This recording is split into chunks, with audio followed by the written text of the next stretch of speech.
my name is Nektaria Stamouli. I'm Politico's Eastern Mediterranean correspondent. And in this panel, we're going to discuss how the EU and Russia relationship is going to look in the next day after the war in Ukraine. With me for this interesting discussion, I have the pleasure to have Mr. Jacek Czaputowicz, who is the Foreign Minister of Foreign Affairs of Poland, and a great colleague, Hugo Dixon, who is commentator at Reuters. So let me start straight by asking, what do you think, Mr. Czaputowicz, what will a future relationship between EU and Russia look like post the war in Ukraine? Can they be friends again? Can there be any kind of relationship? That's important question, and I think also about the title of this discussion, this panel, Friends of Rivals, and I thought about that. When states become friends, my answer to this would be they will remain for a long time rivals, and they will not become friends, European Union member states and Russia. Why? We can look also to the theory of international relations. When I thought about that subject, it came to my mind the work of Kenneth Waltz, who wrote about 3 images of war, or 3 levels of causes of war. The first one is the individual, the second is the state, and the third, international system. When we look at the war, Russian war on Ukraine, so the first explanation would be that it is the Vladimir Putin who created this war. It was his interest, his imagination, his ambitions, which was main cause of war. The second would be the state, the constitution of states, and this is the answer to that question. So you have authoritarian state, which is Russia, and authoritarian states cannot stand democratic states because they give a bad example to others. So the reason of war was the difference between these two kind of countries, democracies and authoritarian regimes. Putin wanted to change the system in Ukraine, to impose authoritarian system, friendly system for him. And because of that explanation, I would say that European Union will never be a friend with Russia unless Russia changes its constitutions, becoming a democratic state. It could be a cooperation, economic cooperation, advantageous to both sides, but it won't be a friendly relation. You have also the third image, which is international system. It says that such issues like balance of power or geopolitics decides about the war. You can also try to explain this war from that perspective. So, but also when you look at democratic countries, they want other countries to become democratic. Therefore, you have democratic peace theory. So we are threatened by authoritarian regimes. I mean democracies. So again, no chance for friendly relations. It could be cooperation based on common interests, but not based on common values, which is necessary for friendship relations. Mr. Dixon, what do you think? I mean, in one of your recent columns, you mentioned that Europe, which was late to appreciate the danger posed by Putin, won't quickly forget the lesson, even if he goes. Do you think that there is no chance for a relationship with or without Putin? Okay, I'm not completely different from Jacek on this, but I want to put the more positive spin on it, which is that if we were here in 1942 and asking whether Britain could be friends with Germany, we probably would have thought that was very unlikely, but Britain is friends with Germany. Now, 3 things more or less had to happen. One is that Hitler had to fall. In this case, Putin has to fall. Secondly, Germany had to become a democracy. In this case, I agree with Jacek, Russia would have to become a democracy. And then third, which is perhaps the parallel of your geopolitical issue, is that there was a very strong common interest after the war, which was we had to come together in Europe and mainly continental Europe, but also the UK and more generally, to head off the threat from the Soviet Union.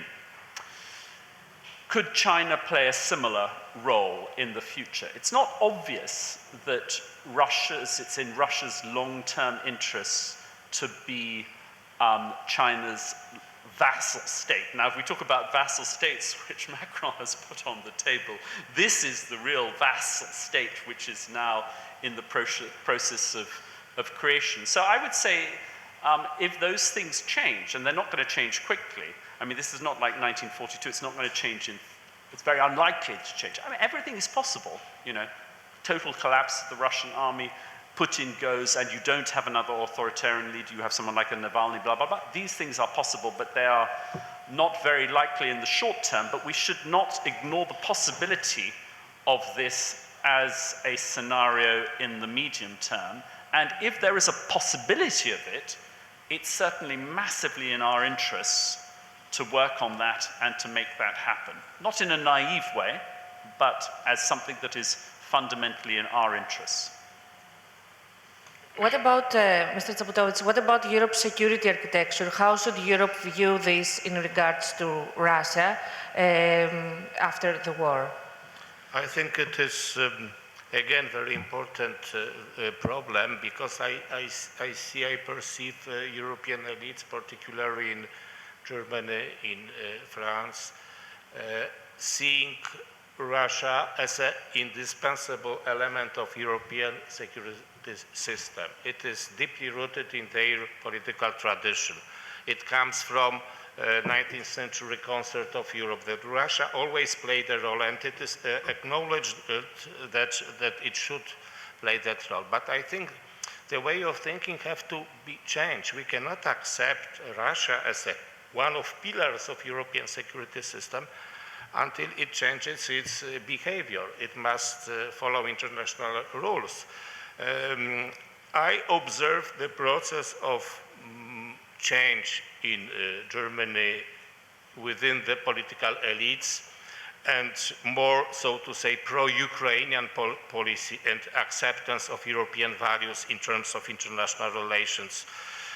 Because we have to think about living without Russia for a certain time until the end of war, and maybe later, depending on the result of war, without Russia as the element of that system. Of course, Russia plays an important role internationally, also through United Nations Security Council and his influence there, veto power, also nuclear weapons. So we have to recognize its role, but I think we should think about building a system, European security system, without Russia, rather to strengthen our transatlantic relations and look more towards United States. Well, President Macron was mentioned here in his remarks about Taiwan, and that Europe is not aligning with the United States. I think it's a wrong policy to maintain equal distance to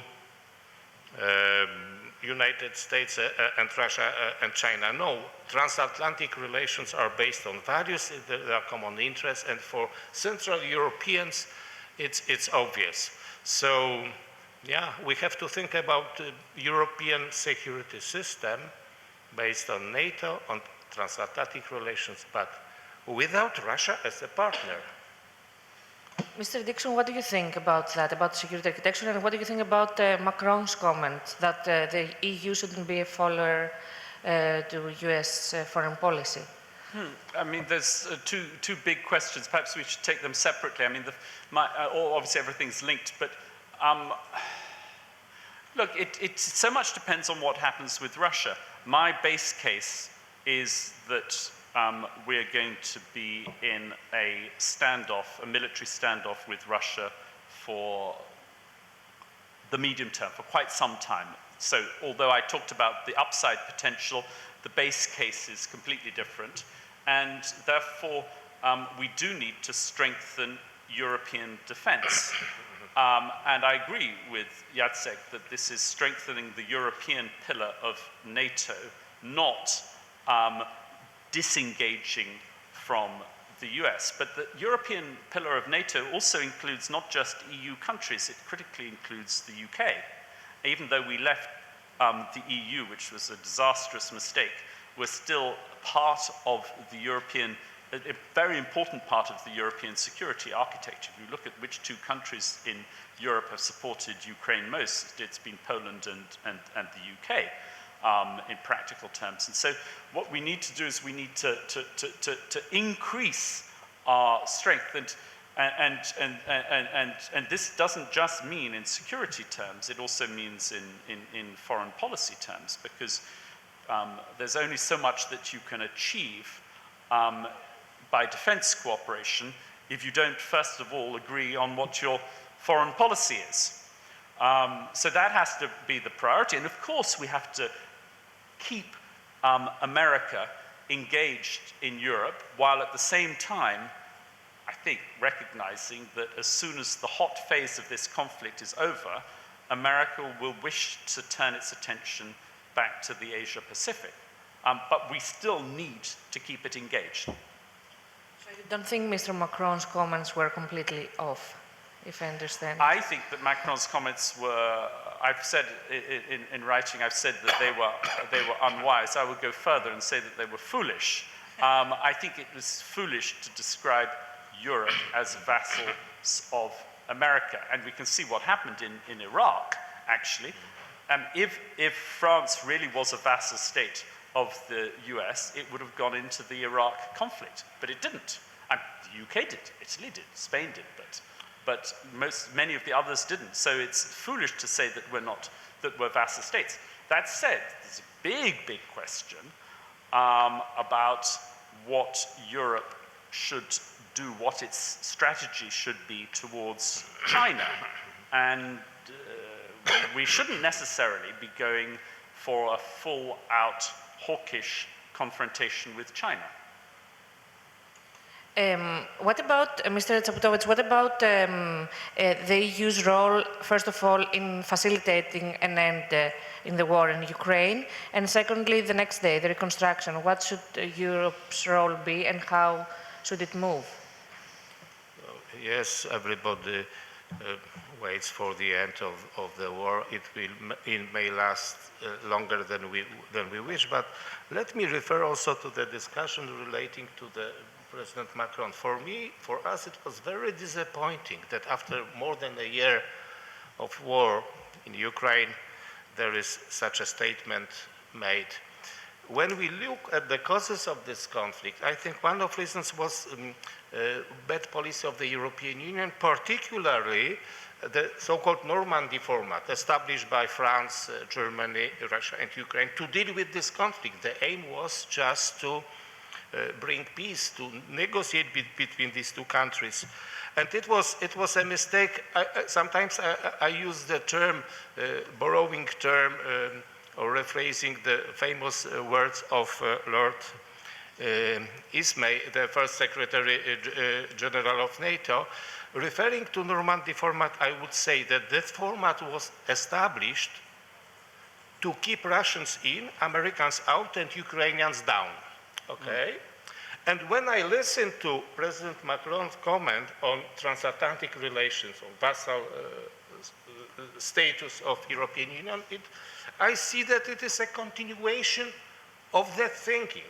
So the French, they want simply to distance themselves from the United States, which is awful for our countries, of the Central and Eastern European countries, which are threatened by Russia. And for us, transatlantic relations and robust NATO deterrence and defense forces are crucial for our security.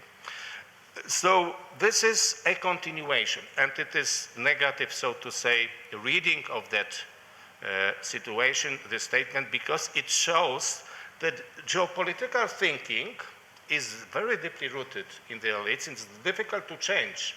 Even the war hasn't changed what President Macron has in mind relating to the United States and NATO. Let me also remind you his words, a comment on NATO a few years ago, that it is mental death or something like that. Brain dead. Brain dead, thank you. So it is a continuation. So it shows that this thinking dominates. When we are talking about the end of Cold War, I think that generally European Union is united, it's very good, sanctions are imposed. There is a process of changing way of thinking about Russia, particularly in Germany, very positive one, I would say, more than France as we see. Germans better understand the situation in the East in Russia, and they really want to do something. They want to change. They are more closer to European values, to international values. When we are talking about reconstruction post-war, I would say one thing. Why post-war? We have to already now help the Ukrainians militarily, but also reconstruct the country during the war, because the war may last. There are attacks.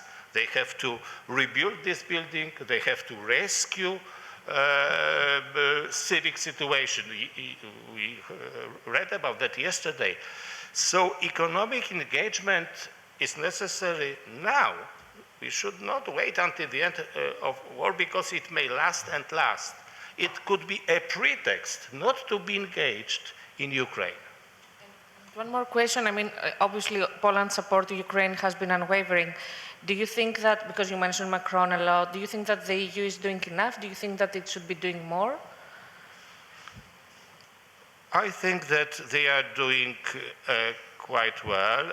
Maybe we encourage other countries, but when we see way of change of thinking in Germany, for example, providing Leopard tanks, maybe planes in future. So it's coming, but I am afraid that there is such a huge pressure on Ukraine to have a kind of a counter-offensive. I'm not certain if it's a perfect solution. Everybody wants that, because everybody wants the war to end. But you will lose, you need much more army to attack than to defend. Maybe 4-to-1 is a ratio, and these territories are fortified. There are mines. Russia are prepared for, so to say, defending these territories they already gained. So pushing Ukrainians to that counteroffensive, I think it's very risky, and they will lose their lives.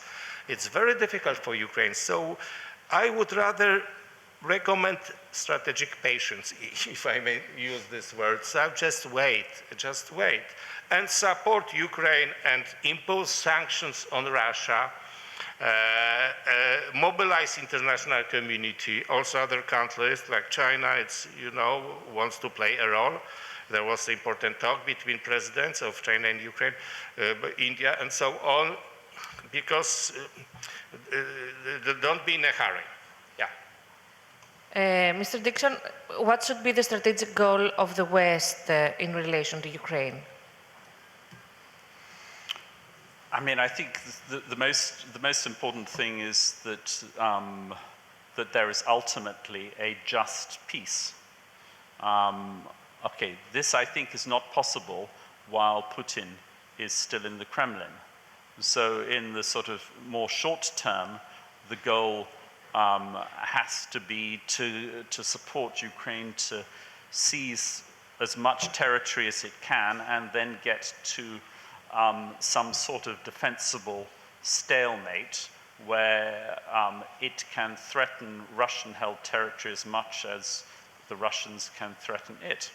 I think as far as on the economic and the reconstruction point, I think Jacek's right that some of the reconstruction has to happen now, and therefore there will need to be some sort of insurance guarantees from some bodies to make sure that if you invest in rebuilding a hospital and it gets bombed, you get compensated for that or something. But medium term, the most important thing for the reconstruction of Ukraine is EU membership. And if there is peace and EU membership, Ukraine becomes an attractive, investable country for private investment. There will have to be public investment as well. The last thing I want to say about that is that I'm not in favor of seizing Russia's assets and putting them to the rebuilding of Ukraine for various reasons. One is that I think the legal basis is very, very weak, and this war we have defended on the basis of supporting the international rule of law, and so we shouldn't then be undermining it. Secondly, when we start talking about reparations, if we're really going to open the question of reparations, and we're going to do it in a sort of balanced, fair manner, all sorts of questions will come up about what about reparations that the West needs to pay for various wars that they were engaged in. But there's also, third, a very practical question, and not just wars, but also the big reparation question on the horizon is reparation for climate damage. And then the third issue is that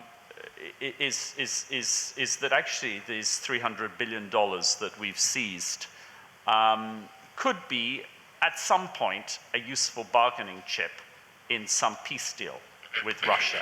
And if you've already given it to Ukraine, then you can't use it to get, some new Russian regime over the line. So that's more or less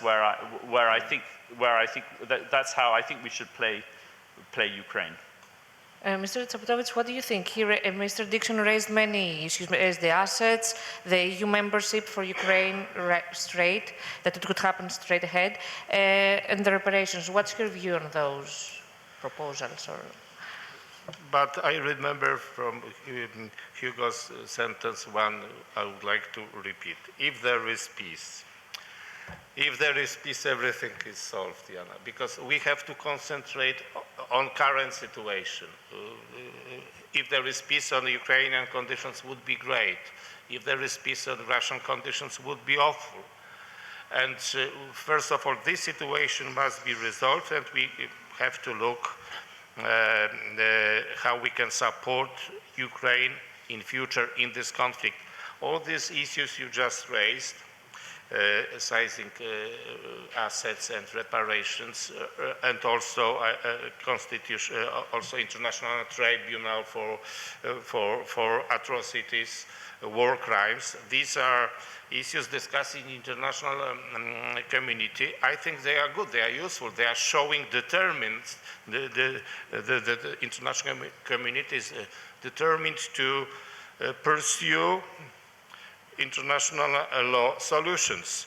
So, but still everything which weakens Russia's position, international position, also military might, is useful, helpful for Ukraine. So I look at that instruments from that perspective, and we rather tend to follow Ukrainians in that case, what they say, listen to them and try to support their policy. And their policy is justified. For me, it's so difficult to imagine how reconciliation between Ukrainians and Russians may happen. That first of all, listen to the Ukrainians, try to support, not to create more problems for them. These are technical issues. Again, I would like to repeat, premature to discuss what will be after the end of war. The result of war is crucial, and we can influence that by supporting Ukraine. One last issue I want to raise is the migration issue, and you have less than 2 minutes each. Poland has received many Ukrainians, but on the other hand, it follows a very strict policy, even officially with pushbacks on migration. So what do you think? Has the absorption of millions of Ukrainians changed at all the migration policy in Europe? I think that it's more understanding in Europe. Our policy was right, because you have to distinguish between the refugees who wants to escape from war, like the Ukrainians. Their presence is justified. They are received in Poland with openness by society. Let me draw your attention to the fact that they were not kept in camps, in refugee camps like in other countries. They were received, and they have been receiving by families. And to distinguish refugees from economic migrants from Africa, from somewhere they would like to get to Europe. And we try to do it. And there is also a policy of Vladimir Putin, of Lukashenko, just to create migratory crisis in Europe. And we are responsible for defending our border, which is a border with Belarus, as a European Union's border. So we were always for receiving refugees. It was not seen, but we were against inviting people from other countries, other continents to Europe, and then forcefully distribute them among member states, which was the policy of the European Union. It was wrong policy, but generally we have shown that Poles are open for refugees if they are really in need. Mr. Dixon, I mean, clearly the reception of Syrians who fled the war was different than that of Ukrainians. So what do you think? Has the perception of migration changed, or has it exposed the EU's dual policy, I would say? I'm afraid I think that what it's exposed is that Europe, the European Union, the UK as well, has a completely different attitude to white Christian refugees than to brown Muslim refugees. And I mean, I would prefer that not to be the case, but I think it's a reality. There is, of course, also a difference, which Jacek has pointed out, between refugees and economic migrants. But the difference between the two is not absolutely clear-cut. I mean, what are we going to do? For me, the big refugee wave of the future that Europe is going to have to deal with is going to be people who are going to be fleeing climate change in South Asia and in Africa. And most of them, insofar as they can flee, they will be heading for Europe. They won't be heading for America or Japan. They'll be coming over here. And these will not be, for 99% of them, will not be white Christians. And do we view these as economic migrants when they are fleeing climate change? I don't know. It's a different category. I don't view them as economic migrants. So I think that this is, I don't think that the attitude has fundamentally changed, and I think that if we have another wave of brown Muslim refugees, this will just feed right-wing extremism in Europe. And I think this is a very, very big danger for Europe. And that means that we have a very, very strong interest to do whatever we can to actually prevent the fundamental causes of this migration, which is indeed partly about peace, but it's also about economic development, and it's also about avoiding climate change. And this is not nearly high enough on the agenda of European politicians. We've run out of time. It's a very interesting topic, and it's a huge topic, and we could discuss it for hours. Anyway, thank you very much for this very interesting discussion, Mr. Czaputowicz and Mr. Dixon. Thank you. Thank you, Nektaria. Thank you.